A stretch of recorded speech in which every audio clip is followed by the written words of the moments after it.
ಬೆಳಗ್ಗೆ ಅಷ್ಟೇ ಒಂದು ಸುದ್ದಿಯನ್ನು ತೋರಿಸ್ತಾ ಇದ್ವಿ. ನಾಗಮಂಗಲದ ಡ್ರೈವರ್ ಜಗದೀಶ್ ಆತ್ಮಹತ್ಯೆ ಯತ್ನದ ವಿಚಾರಕ್ಕೆ ಸಂಬಂಧಪಟ್ಟಂತೆ ಅದು ರಾಜಕೀಯ ತಿರುವನ್ನ ಪಡ್ಕೊಳ್ತಾ ಇತ್ತು. ಅದಕ್ಕೂ ನನಗೂ ಸಂಬಂಧ ಇಲ್ಲ ಅಂತ ಸಚಿವ ಚಲುವರಾಯಸ್ವಾಮಿ ಅವರು ಸ್ಪಷ್ಟಪಡಿಸಿದ್ದಾರೆ. ಸರ್ಕಾರಕ್ಕೂ ನಾಗಮಂಗಲದ ಚಾಲಕನ ವರ್ಗಾವಣೆಗೂ ಯಾವುದೇ ಸಂಬಂಧ ಇಲ್ಲ, ಸುಮ್ಮನೆ ಕುಮಾರಸ್ವಾಮಿ ಆರೋಪ ಮಾಡ್ತಿದ್ದಾರೆ ಅಂತ ಮಂಡ್ಯದಲ್ಲಿ ಕೃಷಿ ಸಚಿವ ಚಲುವರಾಯಸ್ವಾಮಿ ಹೇಳಿಕೆಯನ್ನು ಕೊಟ್ಟಿದ್ದಾರೆ. ಗೊತ್ತಿದೆ, ಈಗಾಗಲೇ ಹೇಳಿದ್ದೀನಿ, ಅದಕ್ಕೂ ಸರ್ಕಾರಕ್ಕೂ ಸಂಬಂಧ ಇಲ್ಲ. ನಾವು ಯಾವ ಪತ್ರ ಕೊಟ್ಟಿಲ್ಲ, ವರ್ಗಾವಣೆ ಮಾಡಿಲ್ಲ. ಅಡ್ಮಿನಿಸ್ಟ್ರೇಟಿವ್ ಹಿನ್ನೆಲೆಯಲ್ಲಿ ವರ್ಗಾವಣೆ ಮಾಡಿದ್ದಾರೆ. ಅದಾದಮೇಲೆ ನನ್ನ ಗಮನಕ್ಕೆ ಬಂದಾಗ ನಾನು ಅದು ಹೋಲ್ಡ್ ಮಾಡೋಕ್ಕೂ ಹೇಳಿದ್ದೆ.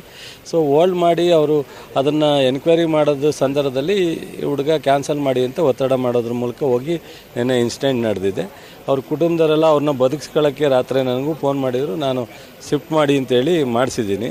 ಪಾಪ ಸಹ ಇದಕ್ಕೆ ಕೆಲವು ಜನತಾದಳದವರು ಅದನ್ನು ಶಿಫ್ಟ್ ಮಾಡ್ದಂಗೆ ಅಲ್ಲೇ ಇದ್ದು ನಾವು ರಾಜಕೀಯವಾಗಿ ಅದನ್ನು ಬಳಸ್ಕೋಬೇಕು ಅಂತ ಭಾಳ ಪ್ರಯತ್ನ ಮಾಡ್ತಿದ್ದಾರೆ. ಪಾಪ ನಮ್ಮ ರಾಜ್ಯದ ನಾಯಕರು ಸಹ ಬಂದಿದ್ದಾರಂತೆ, ಒಳ್ಳೇದಾಗಲಿ ಅವ್ರಿಗೆ.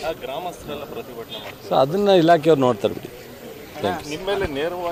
ನಮ್ದು ಯಾವುದೋ ಲೆಟ್ರು ನಾನು ಯಾರನ್ನೂ ವರ್ಗಾವಣೆ ಮಾಡಿ ಅಂತ ಹೇಳಿಲ್ಲ. 100% ಅದರಲ್ಲಿ ನೋ ಡೌಟ್. ಗೊತ್ತಿದೆ, ಈಗಾಗಲೇ ಹೇಳಿ. ಇನ್ನು ಡಿಕೆಶಿ ಒಡೆತನದ ಲೂಲು ಮಾರ್ಟ್ ಬಗ್ಗೆ ಕೂಡ ಮಾತನಾಡಿದ್ರು. ಎಚ್ಡಿಕೆ ಆರೋಪಕ್ಕೆ ತಿರುಗೇಟನ್ನು ನೀಡಿದ್ದಾರೆ ಡಿಕೆಶಿ. ಕುಮಾರಸ್ವಾಮಿ ಅವರ ಆಸ್ತಿ ಬಗ್ಗೆ, ಅವರ ಕುಟುಂಬದ ಆಸ್ತಿ ಬಗ್ಗೆ ತನಿಖೆ ಆಗಲಿ ಅಂತ ಹೇಳಿದ್ದಾರೆ ಚಲುವರಾಯಸ್ವಾಮಿ.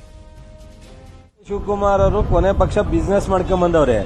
ಇವ್ರ ಕುಟುಂಬದ ಆಸ್ತಿನೂ ಚರ್ಚೆ ಆಗ್ಬಿಡ್ಲಿ, ಅವರೇ ಹೇಳ್ಬಿಡಕ್ಕೆ ಹೇಳಿ. ನಮ್ಮ ಕುಟುಂಬದಲ್ಲಿ ನಾವು 4 ಜನದಲ್ಲಿ ಇಂತಿಂತ ಆಸ್ತಿ ಇದೆ ಅಂತ ಅವರು ಹೇಳ್ಬಿಡ್ಲಿ. ಈಗ ಬೇರೆ ಯಾರು ಹೇಳೋದು ಬೇಡಪ್ಪ, ನಾವು ಹೇಳಕ್ ಹೋಗಲ್ಲ, ಅವ್ರ ಬಗ್ಗೆ ನಾವು ಮಾತಾಡಲ್ಲ, ಅವರೇ ಹೇಳ್ಬಿಡ್ಲಿ. ಸೊ ಇವರು ಬಿಸ್ನೆಸ್ ಮಾಡ್ಕೊಂಬಂದವ್ರು, ಅವ್ರು ಯಾವ್ದು ಮಾಡ್ಕೊಂಬಂದವ್ರು ಅವ್ರು